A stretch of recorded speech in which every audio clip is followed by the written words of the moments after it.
Assalamu alaikum everyone. Welcome again to the Ibn Sina Herbal Program. Today, as you're all aware, we're going to be making the rhubarb jam. Benefits of rhubarb, there's many. The most important ones are its temperament, first of all, is hot and wet, but some say cold and wet. There's a disagreement between the herbals on the size of your rhubarb sticks and how thick they are. You're going to need some water. So the procedure will be, firstly, we peel the skin of the rhubarb and cut it into small pieces. Jams used.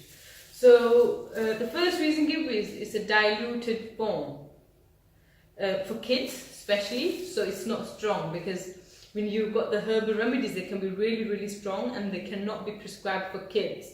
So something like a jam is a diluted form and it's really beneficial for kids. With the rhubarb and the water on the lowest gas. This is my lowest gas.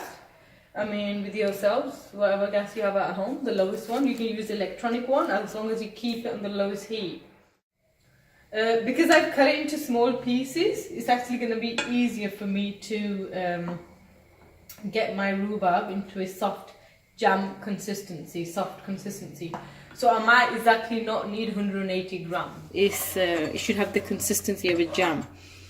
If it becomes any harder or more solid than a jam, just realize next time, that's where we learn that making sure you don't cook it too long at the end.